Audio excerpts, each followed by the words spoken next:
வீரன் அத்தியாயம் 109. இருளின் கருப்பையில் ஒரு ரகசிய பயணம். இது போன்ற கதைகளை தொடர்ந்து கேட்க இப்போதே குமார் ஸ்டோரிஸ் சேனலுடன் இணைந்து கொள்ளுங்கள். மறக்காமல் லைக் பண்ணுங்க, ஷேர் பண்ணுங்க, கமெண்ட் பண்ணுங்க. இந்த கதை முழுக்க முழுக்க கற்பனை கதை மட்டுமே. இருள் அது வெறும் ஒளியின்மை மட்டுமல்ல. அந்த அறையில் அது ஒரு உயிருள்ள அரக்கனை போல சூழ்ந்திருந்தது. இங்கு ராஜவம்சத்தின் ஒரு மாபெரும் ரகசியம் புதைத்து வைத்திருக்கும் அந்த மிக பாதுகாக்கப்பட்ட அறைக்குள் அழிவின் பிறப்பு என அழைக்கப்படும் ஒன்று பல்லாயிரம் ஆண்டுகளாக உறங்கிக் கொண்டிருந்தது. அந்த அடர்ந்த மர்மமான இருள் சூழ்ந்த அறைக்குள் ராஜசிம்மன் பல ஆண்டுகளுக்கு பின்தான் முதல் கால்தடம் பதித்தார். அவரது காலடி சத்தம் அந்த இருண்ட வெற்றிடமான இடத்தினிடையே ஒரு எச்சரிக்கையைப் போல எதிரொலித்தது. அவருக்கு பின்னே மிகுந்த தயக்கத்துடனும் அதைவிட மேலான பயத்துடனும் ராணியும் வினையும் வந்து கொண்டிருந்தனர். அவர்கள் கைகளில் இருந்த அந்த விசித்திரமான படிக கற்கள் ஒருவித இரத்தச் சிவப்பு நிற ஒளியை கக்கிக் கொண்டிருந்தன. ராஜசிம்மன் சட்டென்று நின்று பின்னால் திரும்பினார். அவரது கண்கள் அந்த இருளிலும் தீட்சண்யமாக மின்னின. எச்சரிக்கையாக இருங்கள். இந்த சிவப்பு நிற ஒளியை தவிர வேறு எதையும் நம்பாதீர்கள். இந்த ஒளியின் பாதைக்கு எதிராகவோ அல்லது இதை தவிர்த்து விலகியோ சென்று விடாதீர்கள் என்று பயமுறுத்தும் குரலில் எச்சரித்தான்.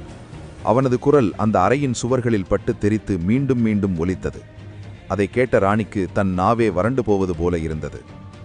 அரசே, ஒருவேளை நாங்கள் துரதிர்ஷ்டவசமாக உங்களை பின்தொடர முடியாத நிலை ஏற்பட்டால் இந்த இருளில் எங்களை எது வழி நடத்தும் என்று நடுக்கத்துடன் கேட்டாள். ராஜசிம்மன் ஒரு குரூரமான புன்னகையை சிந்தினான். வேறொன்றுமில்லை ராணி. ஒருவேளை நீங்கள் என்னை பின்தொடராமல் விட்டுவிட்டால் இந்த முடிவற்ற இருளில் என்றென்றும் மாட்டிக்கொள்வீர்கள். பிறகு இங்கிருந்து வெளிவருவது என்பது மிகவும் கேள்விக்குறியான விஷயமாகிவிடும் என்று கூறிவிட்டு முன்னே நடந்தான். ராஜசிம்மன் கூறியதை கேட்டு வினைக்கும் ராணிக்கும் மேல்மூச்சு கீழ்மூச்சு வாங்கியது. இருவருக்கும் உடல் நடுக்கம் ஏற்பட்டது. அரசே, என்ன சொல்றீங்க? இப்படிப்பட்ட ஆபத்தான இடத்திற்கு ஏன் எங்களை அழைத்து வந்தீங்க?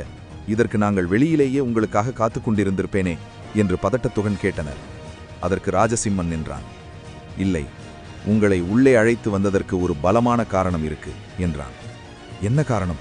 ஏன் இங்கு எங்களை பலி கொடுக்கவா என்று வினை தன் மனதுக்குள் பயத்தில் முணுமுணுத்தான். வினையின் எண்ணத்தை அறிந்தது போல ராஜசிம்மன் பேசினான். இல்லை, நீங்களும் என்னுடன் வந்தாக வேண்டும். நீங்கள் என்னுடன் இருந்தால் மட்டுமே இங்கு வந்திருக்கும் அந்த பலம் வாய்ந்த அந்நியனை என்னால் வீழ்த்த முடியும் என்றார். என்ன? நாங்கள் உங்களுடன் வந்தால் எப்படி நீங்கள் அவனை வீழ்த்த முடியும்? ஏன், நாம் மூவரும் ஒன்று சேர்ந்து அவனோடு போராட வேண்டும் என்று கூறுகிறீர்களா என்று கேட்டாள் ராணி. ஆனால் அதை மறுத்தான் ராஜசிம்மன். நான் அப்படி சொல்லவில்லை. நீங்கள் என்னுடன் இருந்தால் மட்டுமே உங்களை என்னால் பாதுகாக்க முடியும். ஒருவேளை நீங்கள் என்னை தனித்துவிட்டு பிரிந்தால் நீங்கள் மடிந்து விடுவீர்கள். நான் இந்த இடத்தில் மீண்டும் பாதுகாப்பு சக்திகளை செயல்படுத்தும் போது அது தவறுதலாக உங்களையும் அந்நியராக நினைத்து தாக்கும். அந்த பாதுகாப்பு சக்தியின் மூர்க்கம் உங்களை சாம்பலாக்கிவிடும் என்று கூறி அதிர வைத்தான். வினையும் இப்போதுதான் ஒரு பெருமூச்சு விட்டான். பிறகு மேலும் தொடர்ந்தார் ராஜசிம்மன். அதற்காகத்தான் கூறுகிறேன், நீங்கள் எவ்வளவு என்னிடம் நெருக்கமாக இருக்கிறீர்களோ அந்த அளவிற்கு எனது பாதுகாப்பு சக்தியில் இருந்து உங்களை காப்பாற்ற முடியும். இதை கேட்டதும் வினைக்கு ஒரு யோசனை தோன்றியது. அப்படியென்றால் நாங்கள் இப்போதே இந்த அறையை விட்டு வெளியே சென்று விடுகிறோம் என்று அவசரமாக கூறினான். ஆனால் ராஜசிம்மன் ஏளனமாக சிரித்தான். தம்பி, இது மிகவும் தாமதமாகிவிட்டது. திரும்பி அந்த பெட்டக கதவை பார் என்றான். அந்த பெட்டக வாயிலை பார்த்த வினையின் கண்கள் அதிர்ச்சியில் பிதுங்கின. என்ன அது? எதற்காக இப்படி இருக்கிறது அரசே என்று அவன் பயத்துடன் அலறினான். அந்த மர்மமான அறைக்கதவை நான் எப்போது திறந்தானோ அவனது சக்தியினால் அடுத்த நொடியே அந்த பாதுகாப்பு பெட்டகத்தின் கதவு தானாக மூடிக்கொண்டு விட்டது. அங்கிருக்கும் பாதுகாப்பு கவசம் இப்போது முழு வீச்சில் செயல்படத் தொடங்கிவிட்டது. ஆகையால் இனி உங்களால் வெளியேற முடியாது என்று ராஜசிம்மன் தீர்க்கமாக கூறினான். அவர்கள் கண்கள் விரிய அந்த கதவை பார்த்தபோது அந்த கதவை சுற்றி ஒரு மர்மமான கவச முத்திரை வார்த்தைகள் இரத்த நிறத்தில் பதிக்கப்பட்டு மின்னிக் கொண்டிருப்பது தெரிந்தது. அந்த சக்தி யாரும் வெளியேற முடியாத வண்ணம் ஒரு பயங்கரமான அழுத்தத்தை அந்த வாயிலை சுற்றிலும் கொடுத்து கொண்டிருந்தது. அதை கண்ட வினை, என்ன இது என்று வியப்புடன் கேட்டான். ராஜசிம்மன் அதற்கு பதில் கூறினான். இந்த ரகசிய கதவு எப்போது திறந்தாலும் இங்கிருந்து எதுவும் தப்பிக்க கூடாது என்பதற்காக செய்யப்பட்ட ஒரு பழங்கால அரண் இது. கவலை கொள்ளாதே, என் குடும்பத்தாரை தவிர வேறு யாராலும் இதை மீண்டும் திறக்க முடியாது என்றான். இப்போது வினைக்கும் ராணிக்கும் வேறு வழி இல்லை. ராஜசிம்மனை பின்தொடர்ந்து செல்வதுதான் ஒரே வழி என்று அவர்கள் உணர்ந்தனர். அவர்கள் ஒருவித விரக்தியுடன் ராஜசிம்மனை பார்த்தனர். கவலை கொள்ள தேவையில்லை, என்னுடன் இருக்கும் வரை உங்களுக்கு எந்த ஒரு பிரச்சனையும் வராது என்று உறுதியளித்தவன் அந்த இருள் அறைக்குள் தனது முதல் அடியை எடுத்து வைத்தான். நினைவில் கொள்ளுங்கள் மாணவர்களே, என்னை விடாமல் பின்தொடர்ந்து வாருங்கள் என்று கூறியபடி அவன் கையிலிருந்த அந்த சிவப்பு நிற பசை போன்ற கல்லை பலமாக அழுத்தினான். அவன் அழுத்திய அடுத்த நொடி அந்த கல் ஒரு திரவம் போல மாறி அவனது கையை முழுமையாக சுற்றி கொண்டு ஒரு பிரகாசமான ஒளியை வெளியிட்டது. அதைக் கண்ட இருவருமே, என்ன இது, கல் இல்லையா என்று ஆச்சரியமாக தங்கள் கையிலிருந்த பசை போன்ற கல்லையும் உற்று பார்த்தனர். ராஜசிம்மன் மீண்டும் ஒரு முறை கம்பீரமான குரலில் என்று ஒரு கர்ஜனையைப் போல சத்தமிட்டுவிட்டு அந்த அடர்ந்த இருளுக்குள் நுழைந்தான். வினையோ ராணியை பார்த்து தனது மனதுக்குள், இதெல்லாம் நமக்கு தேவையான வேலைதானா? அந்த மூத்த முதியவரிடம் இதை பற்றி கூற வேண்டாம் என்றதுக்கு நீதானே அவரிடம் கூறச் சொன்னாய் என்று நினைத்து கொண்டே ராணியை முறைத்தான். ராணியும் வினையை முறைத்து கொண்டே, இப்போது அனுபவி என்று ராணி வினையை பார்த்து மெல்லிய குரலில் கூறினார். நாம் ரகசியமாக வேறேதேனும் திட்டத்தை தீட்டி தேவையானதை செய்திருக்கலாம். இப்போது வாழ்வா சாவா என்ற ஒரு இக்கட்டான நிலைமையில் மாட்டிக்கொள்ள காரணமே நீதானே என்று எண்ணினாள். இன்னும் என்ன செய்கிறீர்கள், பின்தொடர்ந்து வாருங்கள் என்று அடுத்த குரல் ராஜசிம்மனிடமிருந்து வந்தது. வேறு வழியில்லாமல் ராணியும் தன் கையில் இருந்த பசை போன்ற அந்த சிவப்பு நிற கல்லை அழுத்தி பிடித்தார்.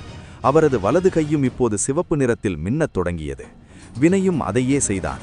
இப்போது மூவரின் கைகளிலும் அந்த சிவப்பு நிற படிக்க பசை ஒட்டிக்கொண்டு ஒரு விசித்திரமான ஒளியை வெளிப்படுத்தியது. பயத்தில் வினை ராணியின் கையை பிடிக்க வர ராணி அவன் கையை தட்டிவிட்டாள்.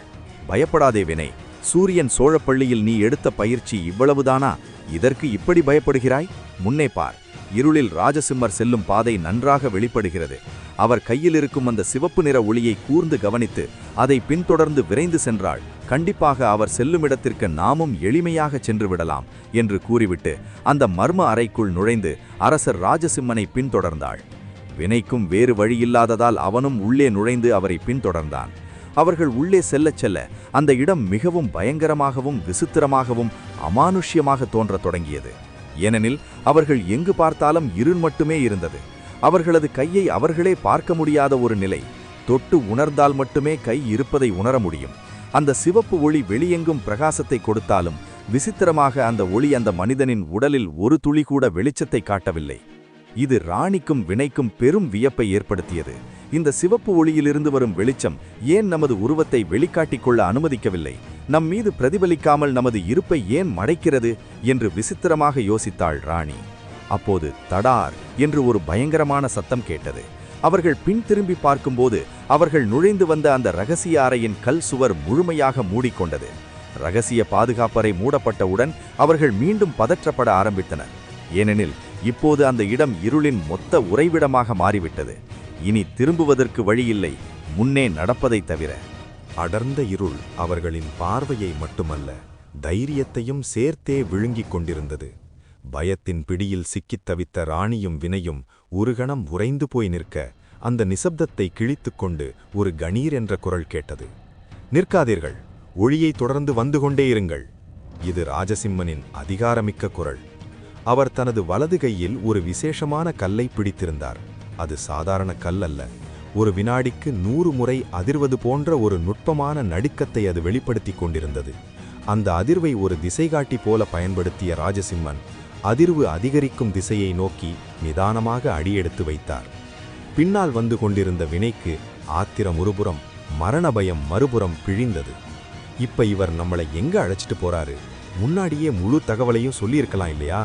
இதுவரை யாருமே பார்த்திராத, பார்ப்பதற்கே பயங்கரமான இந்த நரக இருளுக்குள்ளே நம்மை இழுத்து வந்துவிட்டு இப்போது பாதுகாப்பு என்று கூறுகிறார்.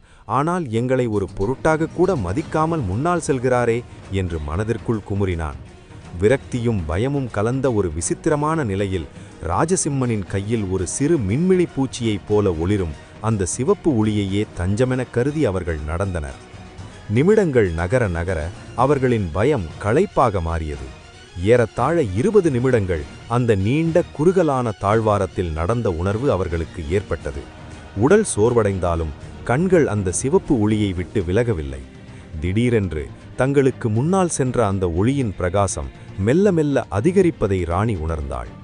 ஒருவேளை நாம் அரசரின் அருகில் வந்து விட்டோமா, அல்லது அடைய வேண்டிய இலக்கை நெருங்கிவிட்டோமா என்று ராணிக்கு தோன்றியது.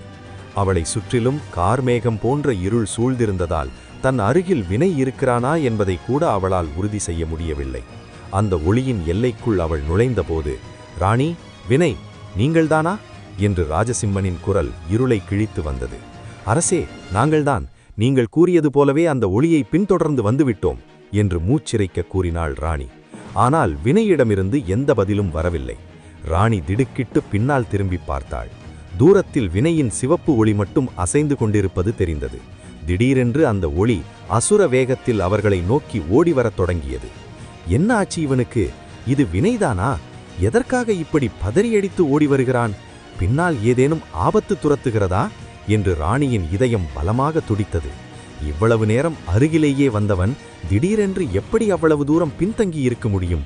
ஏதேனும் விபரீதம் நடந்துவிட்டதோ என்று எண்ணியவள் அந்த வேகம் கண்டு அஞ்சி மெல்ல நகர்ந்து ராஜசிம்மனின் முதுகுக்கு பின்னால் தஞ்சம் புகுந்தாள்.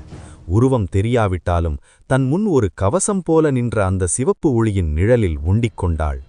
வேகமாக ஓடி வந்த அந்த உருவம் அருகில் வந்து நின்றது. அரசே, அரசே, மன்னித்து விடுங்கள். சற்று நான் தடுமாறிவிட்டேன். வழியில் ஒரு கணம் கவனச்சிதறல் ஏற்பட்டு அந்த ஒளியிலிருந்து விலகிவிட்டேன் என்றான் வினை மூச்சிரைக்க. ராஜசிம்மன் அவனை கடிந்து கொள்ளும் விதமாக பார்த்தார். வினை, நான் உன்னிடம் ஆரம்பத்திலேயே எச்சரித்தேன். இந்த இடத்தில் உனது கண்களை நம்பாதே, அந்த ஒளியை மட்டும் நம்பு என்று. ஒரு முறை அந்த பாதையிலிருந்து விலகினால் மீள்வது கடினம் என்றார். ராணிக்கு இப்போது ஒரு சந்தேகம் எழுந்தது. அரசே, ஒருவேளை எங்களை திசை திருப்ப இங்கே வேறு ஏதேனும் மாய ஒளிகள் தோன்றுமா என்று நடுக்கத்துடன் கேட்டாள். ஆம் ராணி, இந்த இருள் மனிதனின் மனதை குழப்பும் தன்மை கொண்டது. அதனால்தான் பாதையை விட்டு விலக வேண்டாம் என்றேன் என்று கூறிவிட்டு ராஜசிம்மன் மீண்டும் முன்னே நடந்தார். சிறிது நேரத்திற்கு பிறகு ஒரு பிரம்மாண்டமான சுவற்றின் முன் நின்ற ராஜசிம்மன், இப்போது உங்களது கையில் இருக்கும் அந்த சிவப்பு நிற பசையை முன்னோக்கி நீட்டுங்கள் என்று கட்டளையிட்டார். மூவரும் தங்களது கைகளை முன்னே நீட்ட அந்த சிவப்பு ஒளிகள் சுவரில் பட்டன. அடுத்த நொடி ஒரு பெரிய மலை பிளப்பது போன்ற பயங்கரமான சத்தத்துடன் அந்த பிரம்மாண்டமான கதவு மெல்லத் திறந்தது. இப்படிப்பட்ட அடர்ந்த இருளுக்குள்ளே ஒரு இரகசிய கதவா? இதை எப்படி நீங்கள் கண்டுபிடித்தீர்கள் அரசே என்று வியப்புடன் கேட்டாள் ராணி. ராஜசிம்மன் அதற்கு பதில் கூறவில்லை. அவரது முகம் ஏதோ ஒரு பெரும் இரகசியத்தை சுமந்திருப்பது போல இறுக்கமாக இருந்தது. தனது மற்றொரு கையில் இருந்த அந்த அதிரும் கல்லை இன்னும் பலமாக இறுக்கி பிடித்தார். கதவு முழுமையாக திறந்தவுடன் இதுவரை அவர்கள் பார்த்த அந்த காரிருளுக்கு நேர்மாறாக ஒரு மெல்லிய மற்றும் பிரகாசமான ஒளி அந்த பாதையில் தெரிந்தது. ராஜசிம்மன் ஒரு நிமிடம் கூட தாமதிக்காமல் அந்த புதிய உலகத்திற்குள் நுழைய பயமும் ஆச்சரியமும் கலந்த உணர்வுடன் ராணியும் வினையும் அவர்களை பின்தொடர்ந்தனர்.